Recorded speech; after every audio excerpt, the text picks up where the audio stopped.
இப்போ ரீசெண்டாக நம்ம மார்க்கெட்டில் அதிகமாக கேட்கக்கூடிய நேம் என்னென்னு பார்த்தோன்னா எஃபிஐ இல்லை எஃப்ஐஐன்னு சொல்லுவாங்க. அதாவது ஃபாரின் இன்ஸ்டிடியூஷன்ஸ் வந்து தொடர்ந்து சேல் பண்ணிட்டே இருக்காங்க அப்படின்ற மாதிரி ஒரு நியூஸ் நம்ம காதுக்கு வந்துகிட்டே இருக்கும். ஃபர்ஸ்ட் ஆஃப் ஆல் யார் அந்த எஃப்ஐஐ, ஏன் அவங்க விற்றா நம்ம அவ்வளோ பயப்படணும், அவங்க என்ன அவ்வளோ பெரிய ஆளாக, அவங்களுடைய டோட்டல் செக்மெண்ட்ஸ் எவ்வளோ இருக்குது நம்ம மார்க்கெட்லன்றதை டீட்டெயிலாக நம்ம தெரிஞ்சுக்கலாம் இந்த வீடியோவில். நம்ம இப்போ ஓவரால் இந்தியன் மார்க்கெட்டோடைய ஸ்ட்ரக்சராக பார்க்கலாம். இந்தியன் மார்க்கெட்னு சொல்லும் போது ரெண்டு ஸ்டாக் எக்ஸ்சேஞ்ச் நம்மளுக்கு ஞாபகம் வரும். ஒன்று என்எஸ்சி கொல்கத்தாவில் இருக்கிறது, பாம்பே ஸ்டாக் எக்ஸ்சேஞ்ச் மும்பையில் இருக்கிறது. இவங்க ரெண்டு பேர் தான் வந்து பார்த்தோன்னா இந்தியாவுடைய ஸ்டாக் எக்ஸ்சேஞ்சஸ் தான் நம்ம சொல்கிறோம். இதில் வந்து பார்த்தோன்னா இவங்களுடைய டோட்டல் மார்க்கெட் கேப் எவ்வளோன்னு பார்த்தீங்கன்னா நம்மளுடைய மார்க்கெட் இது வந்து பார்த்தீங்கன்னா 400 லட்சம் கோடிகள், அதாவது இந்திய ரூபாயில் சொல்கிறோம் 400 லட்சம் கோடின்னு சொல்லிட்டு. இதில் வந்து பார்த்தீங்கன்னா கேஷ் மார்க்கெட்டில் வந்து ஈக்விட்டியில், அதாவது இந்த ஷேர்ஸை நம்ம வாங்கி விற்போம்ல, அந்த செக்மெண்ட்டில் பார்த்தீங்கன்னா ஒரு நாளைக்கு நடக்கக்கூடிய ஆவரேஜ் டர்ன் ஓவர் வந்து பார்த்தீங்கன்னா 60,000 80,000 கோடி என்எஸ்சியில். அதே பிஎஸ்சியில் பார்க்கும்போது வந்து பார்த்தீங்கன்னா 4,000 6,000 கோடி பாம்பே ஸ்டாக் எக்ஸ்சேஞ்சில். இதே வந்து டெரிவேட்டிவ்ஸ் மார்க்கெட் நம்ம சொல்லக்கூடிய ஃபியூச்சர்ஸ் அண்ட் ஆப்ஷன்ஸ், அதாவது வந்து நம்மளுக்கு தெரியல ஃபியூச்சர்ஸ் அண்ட் ஆப்ஷன்ஸ்னால் வந்து 1 வீக் எக்ஸ்பைரி இருக்கும். நம்ம வந்து நிஃப்டியை வந்து 75 லாட்ஸ் வாங்கி விற்கிறது, இதை பற்றி நம்ம பேசுகிறோம் ஃபியூச்சர்ஸ் ஆப்ஷன்ஸ்னு சொல்லிட்டு. இதில் வந்து பார்த்தோன்னா ஒரு நாளைக்கு நடக்கக்கூடிய டேர்ன் ஓவர் மட்டும் பார்த்தீங்கன்னா 200 400 லட்சம் கோடி. இதனால தான் வந்து பார்த்தீங்கன்னா பயங்கரமான ஒரு ப்ரீமியமான ஒரு மார்க்கெட் நம்மளுடைய என்எஸ்சி மார்க்கெட். கிட்டத்தட்ட வேர்ல்டுலேயே வந்து பார்த்தீங்கன்னா லார்ஜஸ்ட் டெரிவேட்டிவ் மார்க்கெட் எதுன்னு கேட்டிங்கன்னா நம்மளுடைய என்எஸ்சி தான், நேஷனல் ஸ்டாக் எக்ஸ்சேஞ்ச் சொல்லக்கூடியது தான். இது வந்து கொல்கத்தாவில் இருக்குல்ல அந்த என்எஸ்சி தான். அதே வந்து பிஎஸ்சின்னு பார்க்கும்போது F&O வந்து பார்த்தீங்கன்னா பெரிய லெவலுக்கு பிஎஸ்சியில் இல்லை, அதாவது என்எஸ்சியை கம்பேர் பண்ணும்போது பெரிய லெவலுக்கு இல்லை, என்எஸ்சி கம்பேர் பண்ணும்போது கொஞ்சம் சின்னது தான். அதாவது ஏன் இவ்வளோ பெரிய மேசிவான ஒரு நம்பர் இருக்குது அப்படின்னு பார்த்தோம்னா, இது வந்து ஆல்ரெடி எதுக்காக இது மாதிரிலாம் இருக்குன்னா நம்மளுடைய இன்ஸ்டிடியூஷன்ஸும் வந்து பார்த்தீங்கன்னா ஹெட்ஜ் ஃபண்ட்ஸ்க்காக இது வந்து, ஏன்னா சப்போஸ் நம்மளுடைய மார்க்கெட் வந்து முக்கியமான ப்ளூ சிப்ஸ் அது மாதிரி எதனா விழுதுன்னா அந்த நேரத்தில் வந்து இதை வாங்கி வைக்கிறது ஹெட்ஜ் ஃபண்ட்ஸ்க்காக தான் வந்து ஃபஸ்ட்டு யூஸ் பண்ணாங்க இந்த டெரிவேட்டிவ் மார்க்கெட்ஸை. அப்புறம் போக பார்த்தீங்கன்னா நம்மள்கிட்ட ஷேர்ஸே இல்லைனாலும் வந்து பார்த்தீங்கன்னா டெரிவேட்டிவ் மார்க்கெட்ஸ் வந்து நம்ம ஒரு இதாக யூஸ் பண்ண ஆரம்பிச்சிட்டோம். இதுதான் விஷயம். நம்மளுடைய எதுக்காக வந்து F&O மார்க்கெட் வந்து இவ்வளோ பெருசாக இருக்குன்னு சொல்லிட்டு. இதில் ரீட்டைலர்ஸோடைய பங்கு இருக்கான்னு கேட்டால் மிகப்பெரிய பங்கு இருக்குது. அதை பற்றியெல்லாம் டீட்டெயிலாக ஒன்று பின்னாடி சொல்கிறேன். நெக்ஸ்ட் வந்து நம்மளுடைய மார்க்கெட்டில் யார்கிட்ட எவ்வளோ இருக்குது, ஷேர் ஹோல்டிங் பேட்டர்ன்ஸ் வந்து டீட்டெயிலாக பிரேக் டவுன் பண்ணலாம். ஏன்னா அப்போ தான் நம்மளுக்கு புரியும் யார்கிட்ட எவ்வளோ இருக்குன்னு சொல்லிட்டு.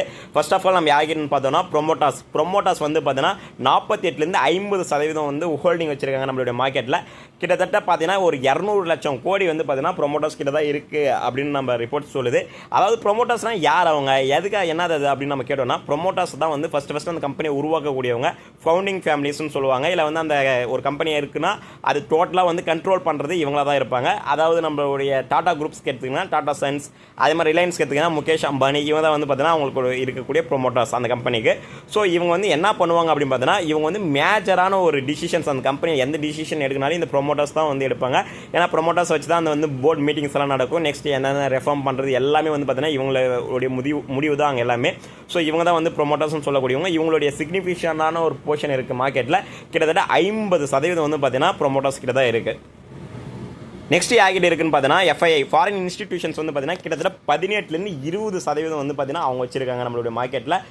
இவங்க வந்து பார்த்தீங்கன்னா யார் இவங்க அப்படின்னு பார்த்தீங்கன்னா ஃபாரின் இன்ஸ்டிடியூஷன்ஸ் சொல்லக்கூடியவங்க, ஹெட்ஜ் ஃபண்ட்ஸ், பென்ஷன், கனடா அவங்களுடைய pension funds, asset management companies, அதாவது இந்த வான்கார்டு, பிளாக் ராக், இப்போ ரீசெண்டாக வந்து ஜியோ பிளாக் ராக் கூட ஒரு பார்ட்னர்ஷிப்பெல்லாம் போட்டு நம்மளுடைய மியூச்சுவல் ஃபண்ட்ஸ்லாம் உள்ளே வந்திருக்காங்கன்னு சொல்கிறாங்களா, அவங்க தான் பிளாக் ராக், வேங்கார்டு. இவங்களாம் வந்து பார்த்தீங்கன்னா பேர் போனவங்க. இவங்க வந்து ஃபாரின் இன்ஸ்டிடியூஷன் ஃபண்ட்ஸ். இவங்க வந்து பார்த்தீங்கன்னா மேஜர்லேயே வந்து பார்த்தீங்கன்னா இவங்க வந்து யூஎஸை பேஸ் பண்ணவங்க. கிட்டத்தட்ட ஒரு 40% நம்மளுடைய இந்தியன் மார்க்கெட்டில் எஃப்ஐஐ வந்து யாருன்னு பார்த்தீங்கன்னா யூஎஸ் தான். ஸோ இவங்க வந்து பார்த்தீங்கன்னா ஒரு பயங்கரமான ஒரு அமௌண்ட் இருக்குது இவங்ககிட்ட. அதை வந்து இன்வெஸ்ட் பண்ணும்போது அந்த ஸ்டாக்ஸை வந்து தீர்மானிக்கிறது, மேலே போகிறதா கீழே எல்லாத்தையும் தீர்மானிக்கிறது இவங்க தான். இவங்களை பற்றி டீட்டெயிலாக நம்ம பின்னாடி பேசணும். நெக்ஸ்ட் வந்து பார்த்தீங்கன்னா யார்கிட்ட இருக்குன்னா டொமஸ்டிக் இன்ஸ்டிடியூஷன்ஸ். அவங்ககிட்ட வந்து எவ்வளோ இருக்குன்னு பார்த்தீங்கன்னா 14% வந்து பார்த்தீங்கன்னா டொமஸ்டிக் இன்ஸ்டிடியூஷன்ஸ் வச்சிருக்காங்க.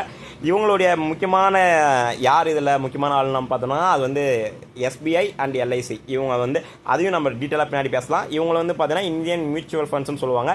இவங்க வந்து எதுக்குன்னா மார்க்கெட் வந்து சப்போஸ் ஒரு சில டைம் வந்து எஃப்ஐஐ தொடர்ந்து வித்துட்டு போயிட்டே இருக்காங்க, மியூச்சுவல் ஃபண்ட்ஸ் அந்த இடத்துல போயிட்டு நான் வந்து உங்களை காப்பாற்றுறேன், மார்க்கெட்டை வந்து விழாமல் தடுக்கிறேன் அப்படின்ற ஒரு மனநிலையில் நம்மளோட மார்க்கெட் வந்து கீழே விழாமல் பாதுகாக்கிறதுல கண்டிப்பாக இவங்களுக்கு ஒரு மேஜரான ஒரு பங்கு இருக்குது. இவங்க தான் வந்து பார்த்தீங்கன்னா டொமஸ்டிக் இன்ஸ்டிடியூஷன்ஸ், டிஐஐன்னு நம்ம சொல்லுவோம்.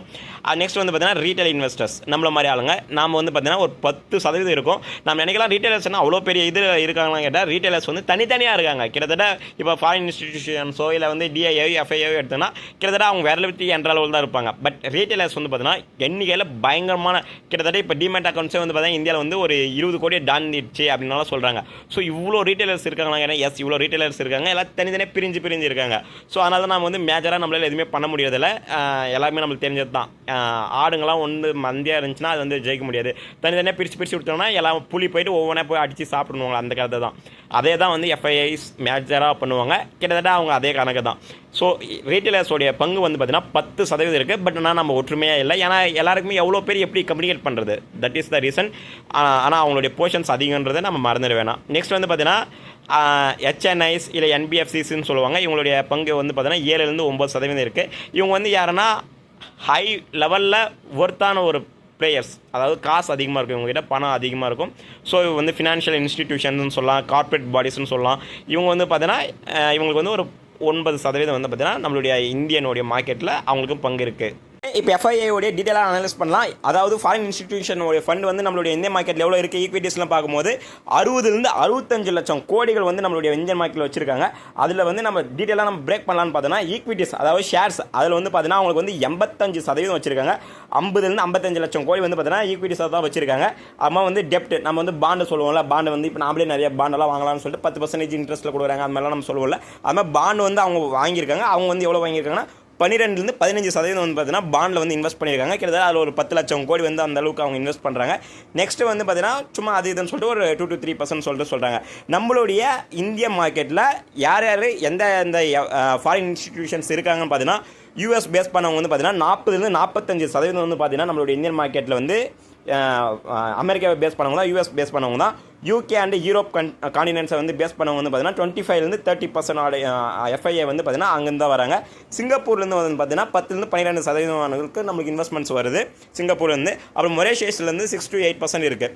அதாவது மொரேஷியஸில் நிறைய பேர் என்ன சொல்லுவாங்கன்னா நம்மளுடைய இந்தியன் மார்க்கெட்ஸில் இருக்கக்கூடிய இந்தியன் டாப் பில்லியனியர்ஸாக இருக்கக்கூடியவங்க கூட ஒரு சில வந்து மொரேஷியஸ் மூலமாக வந்து இங்கே இன்வெஸ்ட் பண்ணுவாங்க, ரீஇன்வெஸ்ட் பண்ணுவாங்க அப்படின்ற மாதிரியெல்லாம் ஒரு சில கதைகளெல்லாம் நம்மளுக்கு வரும். பட் அது எந்த அளவுக்கு உண்மை பொய், ஏன்னா ஒரு சில டைமில் உண்மையாகவும் இருந்திருக்கு, ஒரு சில டைமில் பொய்யாகவும் இருந்திருக்கு.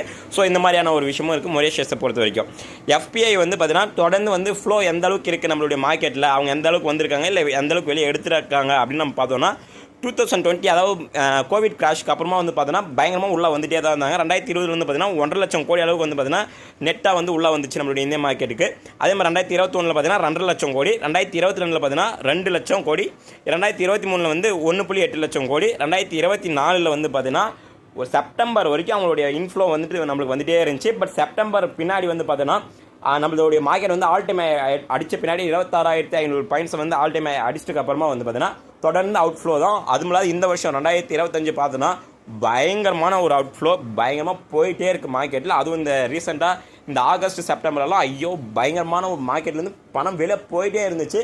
கிட்டத்தட்ட ஒரு $2 பில்லியன் அளவு வந்து பார்த்தீங்கன்னா நம்மளுடைய மார்க்கெட்லேருந்து அவங்களுடைய பணம் வெளியே போயிருக்கு அப்படின்னு சொல்லிட்டு நிறைய ரிப்போர்ட்ஸ் எல்லாம் வந்துட்டு இருக்குது. ஸோ இதுதான் வந்து ஹிஸ்டாரிக்கல் டேட்டாஸ் எஃபிஐயை பொறுத்த வரைக்கும். இதுதான் நம்ம மார்க்கெட்டை பற்றின டீட்டெயிலான செக்மெண்ட்ஸ் வைஸ் நம்ம பிரித்தது. நெக்ஸ்ட் வந்து பார்த்தோன்னா எஃப்ஐஐ எப்படியெல்லாம் எந்தெந்த ஸ்டாக்ஸ்லாம் வாங்கியிருக்காங்க, எந்தெந்த செக்டரில் வாங்கியிருக்காங்க, எந்த ஸ்டாக்கில் எத்தனை % வச்சுருக்காங்கன்ற டேட்டா கூட நம்மக்கிட்ட இருக்குது. நெக்ஸ்ட் அடுத்தடுத்த பார்ட்ஸில் நம்ம வந்து அதை ரிலீஸ் பண்ணுவோம். வெயிட் பண்ணி எல்லாத்தையும் பாருங்கள்.